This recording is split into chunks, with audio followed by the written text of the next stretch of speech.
5 کەس لەم خانووە دەژین 3 مناڵ ژن و پیاوێک کەمێک پێش ئێستا پیاوی ئەم ماڵە پەیوەندی بە بەرنامەی ڕای تۆی کەناڵی NRT-ەوە کرد باسی لە ژیان و گوزەرانی خۆی دەکرد ئێستا ئێمە هەوڵ دەدەین لە نزیکەوە ژیان و گوزەرانی ئەم ماڵە بۆ بینەران بخینە ڕوو لەگەڵمان بن.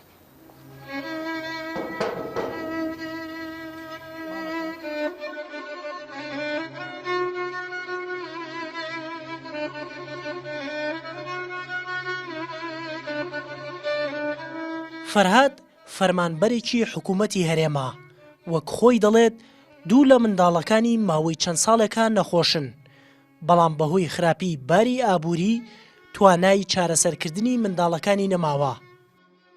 ژیان و وەزع و گوزەرانی من حتا حەزکەی ناخۆش بوو ئیتر بەهۆی ئەوەی کە من دوو مناڵم نەخۆشە هیچی شان و گوێسکی ئازاری هەیە ئینتیهابی هەیە وە مدەی دوو مانگیش خوێنی لێ هات ئیتر بەهۆی نەبوونی و بەهۆی قەرزاری و بۆهۆی ئەم کێشەدارایەوە من نەمتوانێت چارەسەریان بۆ بکەم تا ئێستش کچەکەیشم عین شت گورچلەی هەردوو گورچلەی تەواو نییە.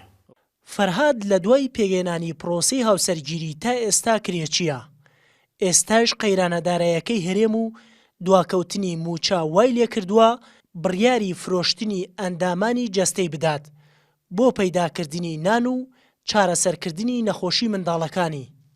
زۆر گرفتم بۆ دروست بووە یعنی سەنەهات جار من گەیمەتەوە قەنەعەتەی یعنی چەند جار بیرم لە خۆکشتنیش و جێهێشتنی ماڵ و مناڵش کردوێت و نەمتوانێت لەبەر ئەم مناڵانە من خۆم بکوژم یا کۆتایی بە ژیانی خۆم بێنم یعنی ئەوە ناڕەحەت بووم وەزعمەوە خراپ بووە یعنی زۆر ناڕەحەت و پەرێشانم من لە ڕووی داراییەوە.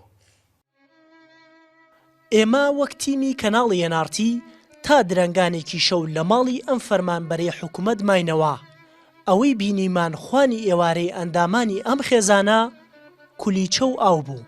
بەڵام من لە ڕێی ئەم کەناڵی ئێوە داواگەم هەر کەسی پێویستی پێدیەوە من ئامادەیم تایە گورچلەی خۆم دەرێنم و ئێکم بە پارە و بۆ مناڵانە. وریا حەبەکریم NRT هەڵەبجە. ئەو گورچی لەم دەرێنم و ئەیفرۆشم بۆ مناڵانم.